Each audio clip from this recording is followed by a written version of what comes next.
Friends, we can make such sweet harmony.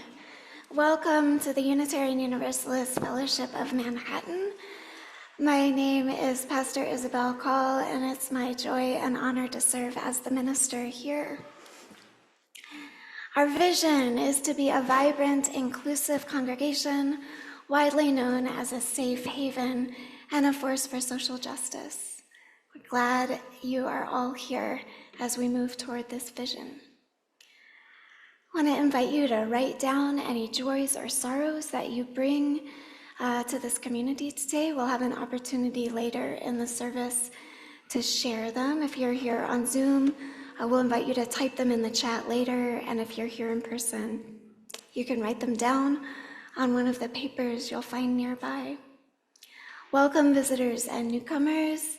You may have met our greeter, Jessica or Shirley, and online we have Linda.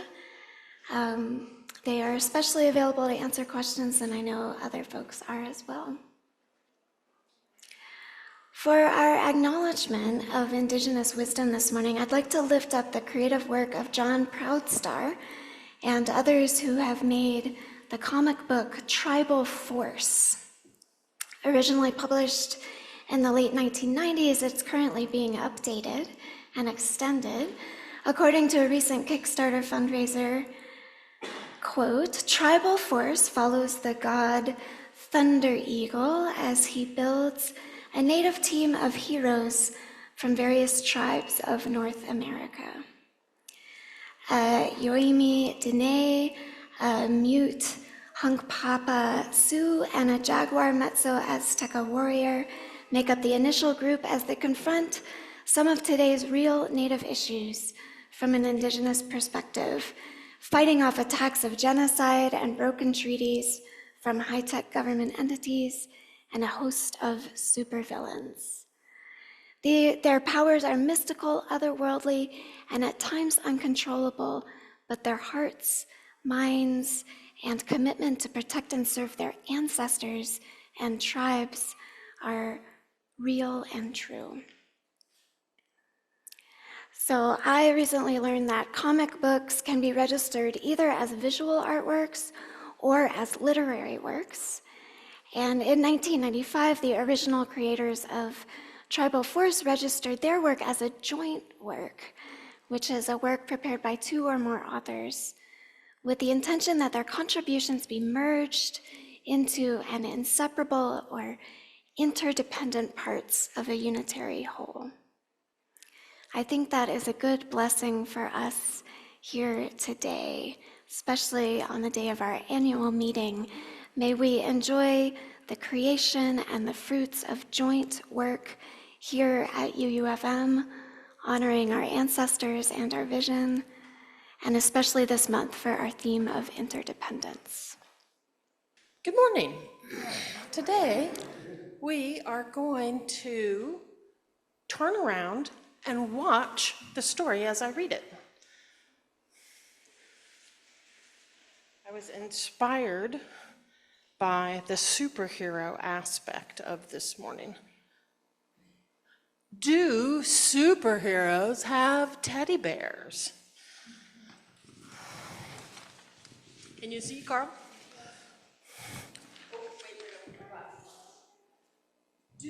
Do superheroes make capes with blankies and string? We can turn blankies into most anything. Do superheroes take teddies along for the ride? That's something superheroes get to decide. Are heroes always brave and daring? We're brave and bold and kind and caring. Do they get bored when there's nothing to do? That's when we decide to invent something new. Can they make spaceships out of boxes and tape? Especially whenever we have to escape. Do heroes ever come home muddy and wet? You'll be amazed at how messy we'll get. Do superheroes have to fix what they break, even when it was a silly mistake? Does a superhero hide where no one will look? Ooh, here's a top secret cubby to read our new book. Do heroes always eat their carrots and peas? Open your mouth for the airplane, please. Does a superhero have to help with the dishes? Unless there's a genie who will grant us some wishes. Is there still enough time to save the day? I'm sure you will in your very own way. Are superheroes ticklish from head to toe? I guess there's really just one way to know. Do they get scared when you turn off the light? Not after a hug and a kiss goodnight. Are superheroes and heroes exactly the same? Maybe the difference is all in the name. Be your own hero. And that's it. That is the idea that we do every Sunday in our Eat. Isn't it? Good morning. How are we all doing on this beautiful spring day? So, no joke, I could honestly speak for hours on the topic of interdependence. So I'm going to have to do it in a series, this being part one. In order to put this topic in perspective, I'd like to explore several related concepts all alongside each other. I will address these in no particular order. These concepts are dependence, independence, interdependence, or sometimes called prodependence, codependence, and a new concept called counterdependence. To start, I need to introduce you to my hero. Sorry, Doug, can you get that? There we go. This is a quote by Christopher Reeve, the Superman I grew up with. I believe we're all one family and need each other in times of grief and gladness, and I believe in the power of human ingenuity and people of goodwill to make a difference in the world. This is my credo as a Unitarian Universalist. It's what Superman and I have in common. I know it's somewhat of a cliche for little boys to have Superman as their hero, but for me it was much more than an idle fascination. It was an archetypal aspiration. In the words of Jerry Seinfeld, when men are growing up and they're reading about Batman, Spider-Man, Superman, those aren't fantasies, those are options. I was drawn to Superman. I loved how reliable he was. I loved how capable he was, how gentle he was. I loved how confident he was. I loved that he could do a lot, but even he had limits. I loved how honest he was and how he could see through anything. I loved that he was solar powered. I loved that he was an illegal alien from another planet, but welcomed with open arms. I loved that his alter ego, Clark Kent, grew up in Kansas. I loved that he was always good because he couldn't be hurt. Invincibility comes with an unwavering ability to be moral. If you can't be hurt and you can't die, you take more risks, love unconditionally, have no sense of vengeance, speak with pure integrity, and have no temptation to punish. In my opinion, if a perfect person did exist, they would be wired only for help, never for harm. Superman was definitely my hero as a kid. The neighbor who babysat me made me a Superman cape. I put the cape on and flew around the house and pretended I was him whenever his theme song would play. Got it displayed here. But it was only last year that I discovered that the actor who played Superman, or at least my Superman, Christopher Reeve, was a Unitarian Universalist. It surprised me that I, Superman's biggest fan, knew next to nothing about the actor who played him.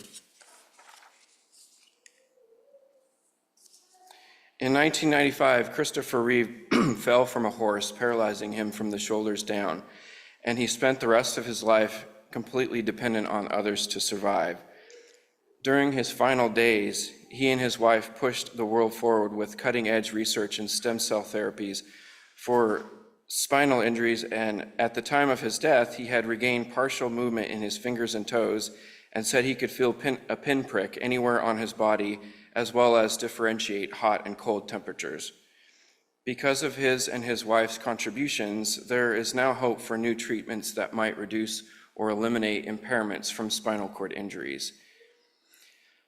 It was easy to love Christopher Reeve, a real-life Superman. Everyone did. Even Jane Seymour, who played Dr. Quinn, named her son after him. Now I want to show you a couple of movie clips to highlight today's interdependence narrative.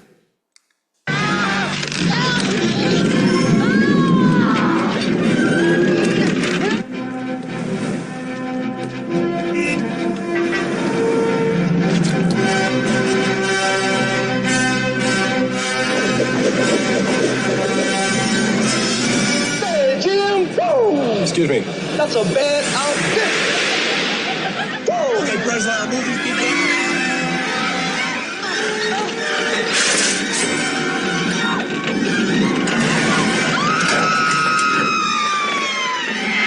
God, look up there. What the hell is that? Easy, miss. I've got you. You've got me? Who's got you? I can't believe it. I just cannot believe it. He got her.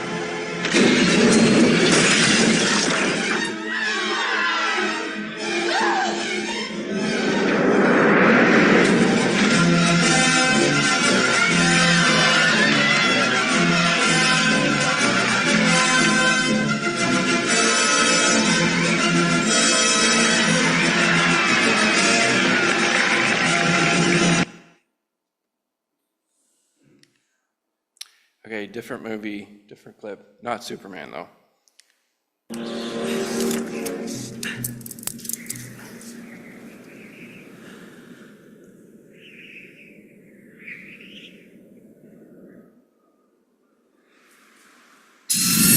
Greetings, Captain.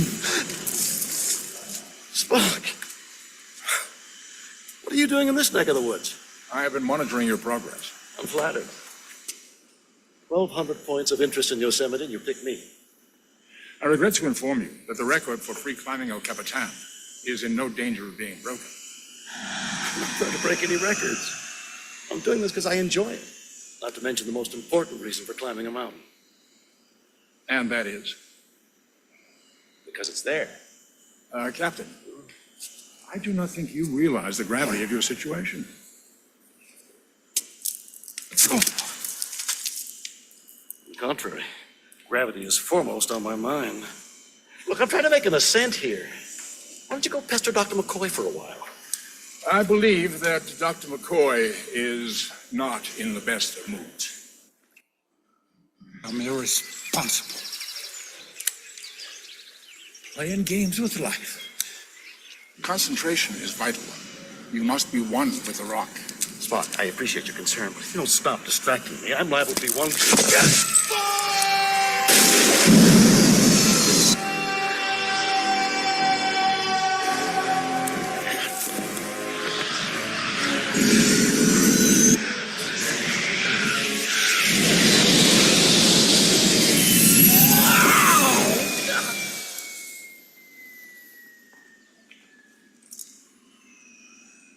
Perhaps because it is there is not sufficient reason for climbing the mountain. I am hardly in a position to disagree.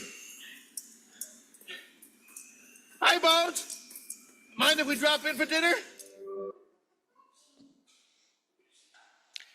So, both of these clips are fiction, one science fiction. Nobody can fly like Superman or Spock. We don't have Spock's jet-powered boot technology yet. I'm also aware that the damsel in distress cliche in the first clip has grown tired and outdated lately, and gender equality consciousness makes it somewhat old-fashioned. But I still assert that the message these clips contain remains fresh and perennial, that we are a social, interdependent species who, in ideal circumstances, more than make up for each other's lack and come to each other's aid when called. We have each other's back. We will always have continuous work to do in this regard, but you could no more extract this quality from us than you could extract our propensity for literature, art, ingenuity, our opposable thumb, and our ability to stand upright. Humans love. Humans care. Humans are helpful, period. Heroic behavior is baked into the human cultural story and lives vibrantly in most of our popular culture. There's just no way around it. Later around the campfire, Captain Kirk explains that even as he fell, he knew he wouldn't die. His reasoning was that it was because of knowing his friends were there with him. This might seem like someone carelessly taking a risk and being less responsible because they always know that someone else will be there to bail them out. In reality, it's something much more amazing than that. Rather, people who have strong support systems and have firm concepts of trust usually have better foresight and can imagine better outcomes more readily. This fills them with courage, so they usually take more risks. Take that away, and some people tend to huddle up to safety, stick with the familiar, and in some extreme cases can see threats everywhere, even when they are not there.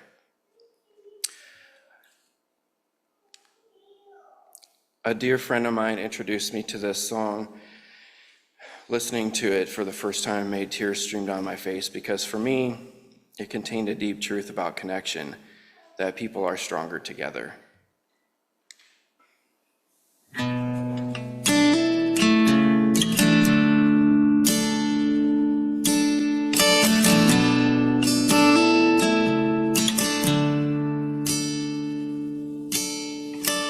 Seems a sound in one voice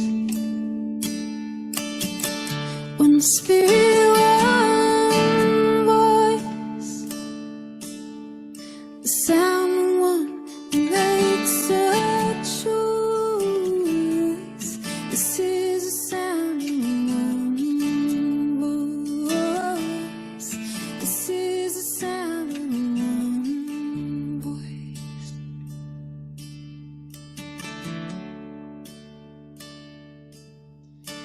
This is the sound of voices too.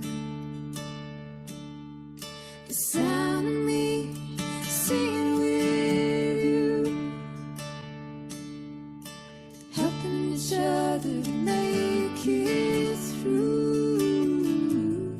This is the sound of voices too. This is the sound of voices too.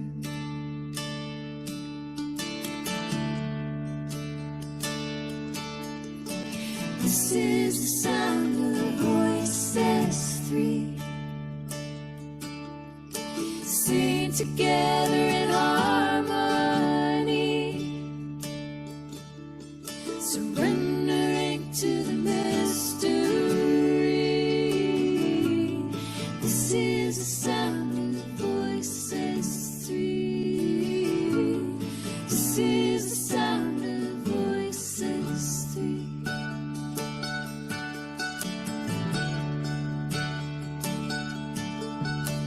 This is the sound of all of us. Sing with love and a will to trust. Leave the rest behind, it'll turn to dust. This is the sound of all of us. This is the sound of all of us.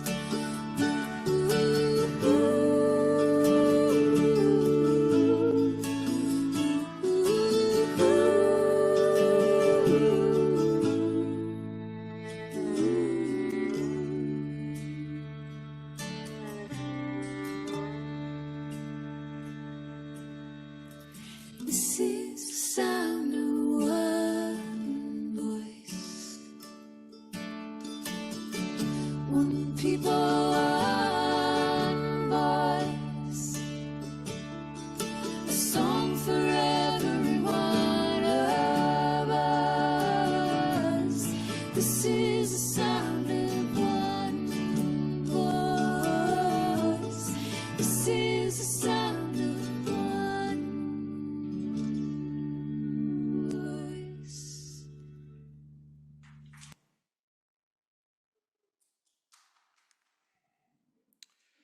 I really love this African proverb. If you want to go fast, go alone. If you want to go far, go together.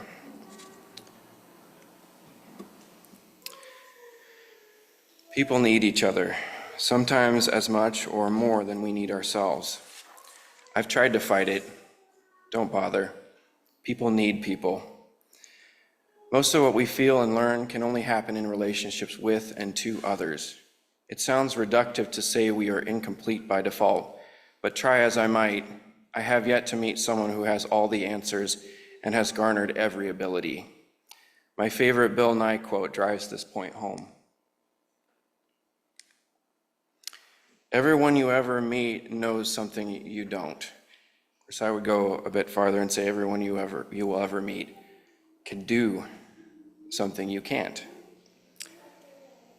In other words, we're not Superman. We're not all-knowing. We're not all-powerful. We need each other, whether we like the idea or not. What we lack, another supplies, and so forth. Every one of us is a mixed bag. We are each puzzle pieces, with blanks being lack and the tabs being sufficiency.